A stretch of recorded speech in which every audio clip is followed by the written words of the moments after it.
కంట్లో ఏదో పడిద్ది, వెంటనే కళ్ళు మూస్తాం. దాని తర్వాత అసలు ఏం పడిందో వెతికి తెలుసుకుంటాం. అలాగే ఏ తీగో ముట్టుకుంటాం, షాక్ తగిలిద్ది, వెంటనే చేయి వెనక్కి తీస్తాం. ఆ తరువాతే ఆ వైర్ స్టేటస్ చెక్ చేస్తాం. ఇవన్నీ involuntary reactions to unexpected action and hour reactions out of fear. పైన చెప్పిన వేటికి ముందు రీజన్ వెతకలేదు, ఎందుకంటే నీకు తెలియకుండానే ఫాలో అవుతున్న survival rule is live first, learn later. And this is purely out of fear. And ఈ ఫియర్ అనేది నువ్వు కొత్తగా డెవలప్ చేసుకున్నదేం కాదు. మనిషి అనేవాడు ఎవాల్వ్ అవ్వకముందే ఈ ఫియర్ సింగిల్ సెల్డ్ ఆర్గనిజంలో ఉంది. ఆక్సిజన్ తక్కువైనా, ఎనర్జీ సోర్స్ లేకపోయినా దాని బిహేవియర్ మారిపోయేది. ఇప్పటికైనా అంతే. That is why fear is inherited since billions of years from a single cell, but not directly developed in our brain. Because body is older than brain. That is why fear is not purely an emotion, అదొక survival algorithm. అయితే existing matter ఎంత కాన్షియస్గా ఉంటే అంత ఎక్కువ భయం ముదిరిది. రాయికి రప్పకి, పుట్టకి చెట్టుకి భయం అనేది తెలీదు. పురుగుకి జస్ట్ రిఫ్లెక్సెస్ అండ్ ఇన్స్టింక్ట్స్ ఉంటాయి అంతే. జంతువులకి అవసరమైనప్పుడే హార్ట్ బీట్ వేవ్ మారిద్ది. బట్ మనిషికి మటుకు బతుకే భయంలో ఉండిద్ది. క్లోజ్గా మానిటర్ చేస్తే మనిషికి మాత్రమే వాడు బతికున్నట్టు పూర్తిగా తెలుసు. మిగతా వేటికి అంత డెప్త్ క్లారిటీ ఉండదు. అందుకే వాడికి something may loss or ultimate death or biggest fears. ఇక్కడ వచ్చిన గొడవ ఏంటంటే, మనమే ఒక స్క్రిప్ట్ రాసి దాన్ని బుర్రలో డైరెక్ట్ చేసి అనుకున్న సీన్ ఎప్పుడొచ్చిద్దా అని వెయిట్ చేస్తాం.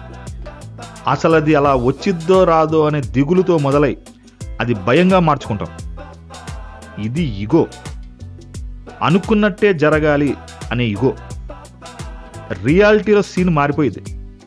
ఇలాంటి ఇమాజినరీ ప్రాబ్లం వల్ల సఫర్ అవడం ఈ భూమండలం పైన ఉన్న ఏ క్రియేచర్కి లేదు, ఎక్సెప్ట్ ఫర్ హ్యూమన్స్. అందుకే humans fear is egos rebellion against cosmic randomness. మిగతా జీవులన్నీ ఫియర్ని రిఫ్లెక్సెస్తో, మజిల్స్తో ఎక్స్ప్రెస్ చేసి నెక్స్ట్ సర్వైవల్ కోసం రిజిస్టర్ చేసుకొని అక్కడితో వదిలేస్తాయి. మనిషి మటుకు భయాన్ని వాడి మాటల్లో, ఊహల్లో, కథల్లో పదిలంగా దాచుకుంటాడు.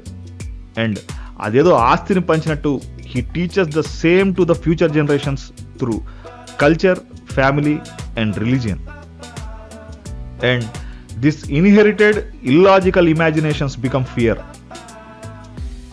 దట్టమైన అడవిలో రోజుకి 10 భయాలను ఫేస్ చేసే పులి రాత్రి మటుకు ఏ దిగులు లేని డీప్ స్లీప్ వేసిద్ది.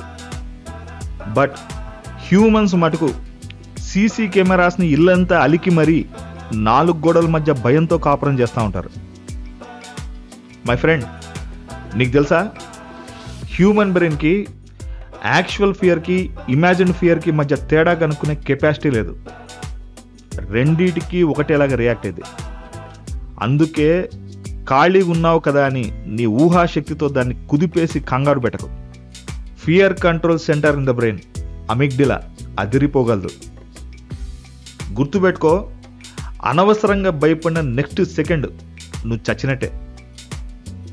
ఈ ఫండమెంటల్ ఫోర్స్లోకి రావడానికి మనిషికైనా కొంచెం టైం దొరికిద్దేమో కానీ అడవి నీతి వేరే ఉండిద్ది. నీకు తెలుసుగా, పిల్లి, పులి రెండు ఒకటే family members and descended from common ancestor. Just వేరే లొకేషన్లో తిరుగుతూ ఉంటాయి అంతే. అయితే అడవిలో తిరిగే పులి కూడా జస్ట్ ఒక పెద్ద పిల్లి అంతే. మరి దానికి ఆకలేసిద్ది, వేటకి దిగిద్ది.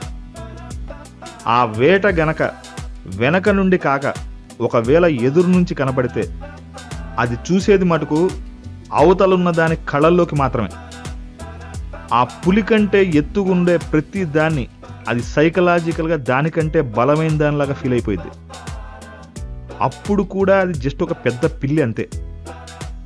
పొరపాటుగా ఆ పెద్ద పిల్లి ఎదురుగున్న ఆ వేట దాని ఐ కాంటాక్ట్ పక్కన తిప్పిన లేదా ఒక్క అడుగు వెనక్కి వేసిన ఇమ్మీడియట్గా ఆ పిల్లి పులైపోయింది. నెక్స్ట్ సెకండ్ దాని చావే. దీన్నే నోసిబో ఎఫెక్ట్ అంటారు. You die because you believe you will die.